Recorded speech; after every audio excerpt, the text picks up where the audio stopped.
আসবে না।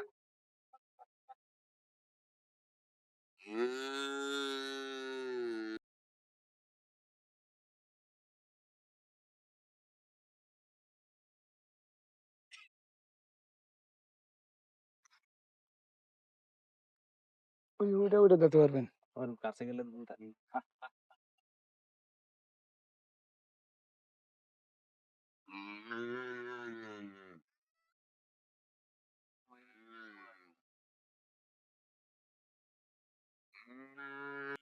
খাঁটি দুধ নিশ্চিত করার জন্য একেবারে পদ্মার দুর্গম চরে এসেছি। এমন এক জায়গা এখানে হাঁটার মতো কোনো অবস্থা নাই। মোটরসাইকেল দিয়ে আসবো, বৃষ্টি কাদায় একাকার হয়ে আছে, মোটরসাইকেলও ঠিক মতো চলতেছে না। এই যে গরু দেখেন, পুরা মাঠ গরু আর গরু। মানে ওই যে ওই দিকটা দেখেন, চারপাশে যত দূর চোখ যায় শুধু গরু আর গরু। এই গরু দেখেন, ফার্মের গরু যেরকম দেখি যে একদম হৃষ্টপুষ্ট নাদুস নুদুস খুব সুন্দর, কিন্তু এইগুলোর মধ্যে হাড় বের হয়ে আছে। হাড় বের হয়ে গেলে এই গরুটা হয়তো কয় কেজি দুধ হবে, 2 কেজি 3 কেজি, বা লিটারে 3-4 লিটার দুধ হবে, বা 5 লিটারের বেশি হয় না সাধারণত এই ধরনের চরাঞ্চলের গরুগুলোতে। এই পদ্মার বিস্তীর্ণ চরে অসংখ্য গরু, হাজার হাজার গরু।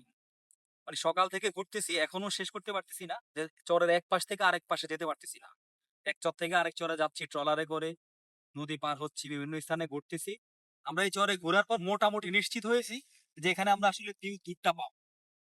একেবারে ফার্মের দুধ না, ফার্মের দুধ হয়তো 2%, 3% বা বড় জোর 5% দুধ হবে, আর ম্যাক্সিমাম গুলো দেশি গরু। এখানে আমাদের সুবিধা আছে যে এখানে আমাদের ক্রিমটা বেশি হবে, দুধটা ঘন হবে, আমাদের প্রফিটটা ভালো হবে। আর মানুষের সুবিধাটা হচ্ছে মানুষ একেবারে পিওরটা পাবে, এবং ঘি যে অরিজিনাল ঘি বা আগেকার দিনে যে ঘিয়ের যে স্বাদটা, সেই স্বাদটা মানুষ পাবে বলে আমাদের বিশ্বাস।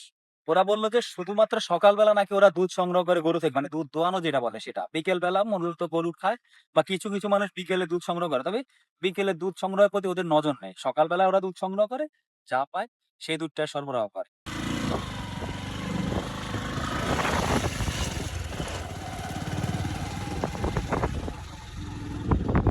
ভাইরিয়া খামার কোন জায়গায়? আমরা আসছি ঢাকা থেকে আর কি, দুধের জন্য দুধ সংগ্রহ করি আর কি। খাওয়া বাড়ি ভাই জানি ভাই। বুঝছি তাই না? আমার ভাইদের বাড়ি কোন জায়গায় বললেন? বাড়ি জানি ভাই। এটা কোন জায়গা বলছেন? কানাগ্রাম।